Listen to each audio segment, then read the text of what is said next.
Bienvenidos a Global Macro en Español, un podcast creado exclusivamente para impactar tu curva de aprendizaje en los mercados de capitales. Traído a ustedes gracias a Kaplan, Battlefield, Ideal Ratings, Kaya y The Hedge Fund Association.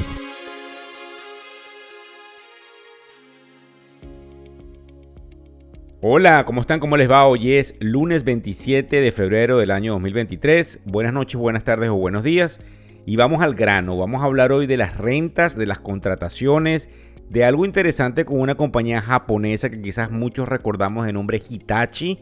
y del índice del miedo, que es como se le denomina al índice de volatilidad VIX. De todos modos, en última hora quisiera poder recordarles que hay algo sucediendo, que es como decimos los catalizadores. Recuérdense, para los que se nos unen en la tribuna,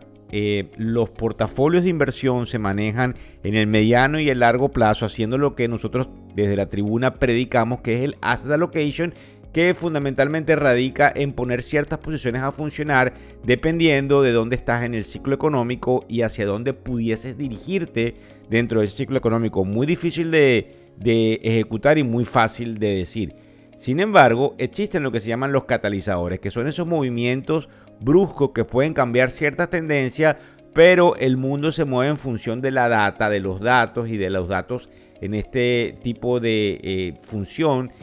que radican en la parte económica. Hay rumores de paz, ese es el primer comentario que les tengo de última hora, que pudiesen materializarse producto de la debilitada posición que tiene Rusia y del interés chino de que se acabe con esta guerra que pudiese enturbiar el crecimiento económico que parece volver a tener la economía china. También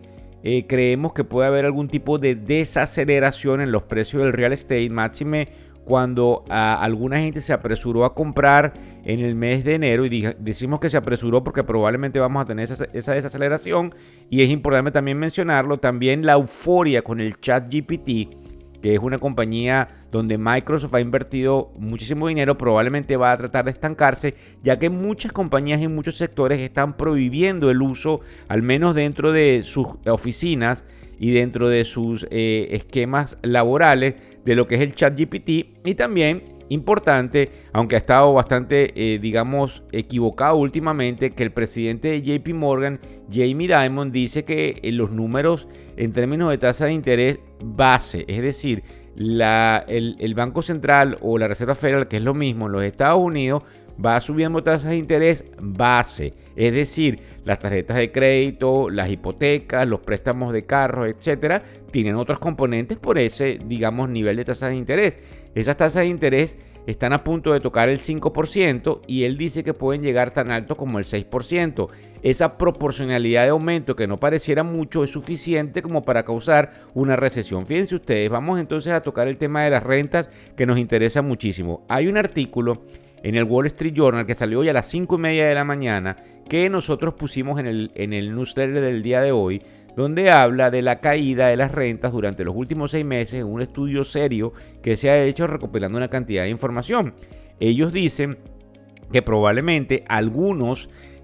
han podido mantener aumentos en las rentas producto del lugar específico donde se encuentran en ciertas ciudades, pero que en las 6 urbes más importantes de los Estados Unidos las rentas han caído. Muchos de los que me escuchan están en la ciudad de Miami, donde sucede un fenómeno bastante interesante de tomar en cuenta por el hecho de la migración de europeos, la migración de americanos del norte y del oeste, y también lo que vemos aquí en la ciudad de Miami, donde yo me encuentro, es una migración de latinoamericanos. Entonces, es sumamente importante tomar en cuenta que esto es un fenómeno muy arraigado de la ciudad, no así en otros lugares en los Estados Unidos. Entonces, es muy importante observar que pudiese, según ese artículo, venir una oferta más que proporcional. Ellos dicen que desde el año 1986 no hemos tenido tantas ofertas de vivienda para rentas como las que vamos a estar por ver. Eso, indiscutiblemente, dentro de la ley de oferta y demanda, no tengo que explicárselo a ustedes. Entiéndanse que a mayor cantidad de oferta de inmuebles para rentar, probablemente las rentas corrijan, y eso sumado a que algunos dicen que sí, que efectivamente venimos a una corrección importante en el mercado del real estate, que puede durar cierto número de trimestres y que no vamos a ver los crecimientos económicos que vimos en medio de la pandemia, producto de la cantidad de dinero que se echó a la calle y producto de la migración hacia lo que serían los suburbios, ya que la gente podía trabajar remotamente. Eso nos importa muchísimo, porque como yo siempre les vengo diciendo, el proceso del real estate es un proceso que nos toca a todos y es quizás como la alcancía, digamos, el fruto de nuestra riqueza se ve reflejado muchas veces en los activos que se poseen desde el punto de vista de real estate. En el caso del segundo rubro que les quiero tocar el día de hoy es el caso de las contrataciones, porque hay dos artículos encontrados. Por ejemplo, uno que dice, o un periodista también muy famoso del Financial Times, que habla, y esto tiene que ver mucho con lo que está sucediendo con los bonos, sobre todo como decimos con el general, que para mí es el bono de 10 años, tiene que ver muchísimo con que las compañías pareciera tener la posibilidad de contratar fácilmente empleados. Entonces esto se desmarca de lo que dice el gobierno según cifras gubernamentales. Obviamente el gobierno maneja las cifras gubernamentales de que no existen muchos trabajadores. Esta gente del Financial Times, que está ubicado en los Estados Unidos, aunque es un periódico de corte inglés en Gran Bretaña, dice que más bien las compañías y los departamentos de recursos humanos se han visto inundados por una cantidad de oferta de trabajadores y que se les hace muy fácil contratar. Ahora bien, esto choca con un artículo, por eso es lo complicado del manejo de la data del New York Times, que dice que prácticamente no hay despidos, que lo que están observando es que los despidos son focalizados en algunas compañías de tecnología que sobrecontrataron más bien en lo que sería la pandemia y que sencillamente se están estabilizando, pero que no ven mayor cantidad de despidos. Algo que tengo que decirle, tienen razón. Pero justamente es esta la última parte dentro de la cadena de formación económica que pareciera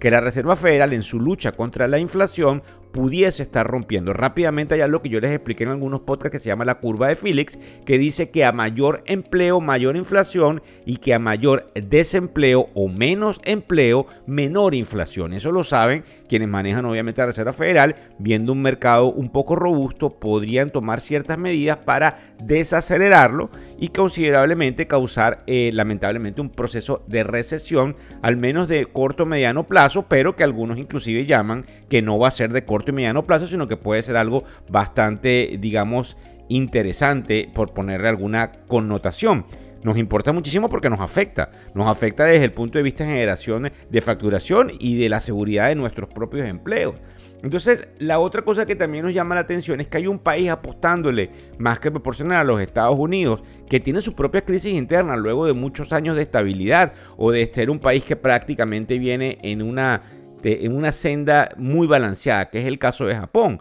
Resulta que Hitachi ha venido contratando muchísimo personal que ha salido de las empresas de tecnología con miras a reinventarse dentro de los Estados Unidos, y como tienen una gran cantidad de dinero en Japón, están en la mira de hacer adquisiciones y volver a poner esa marca en ciertos lugares importantes, de los cuales ellos ya tenían en la década del 70 y la década del 80. Por último, eso es interesante por el hecho de que Japón apunta a los Estados Unidos. Entonces,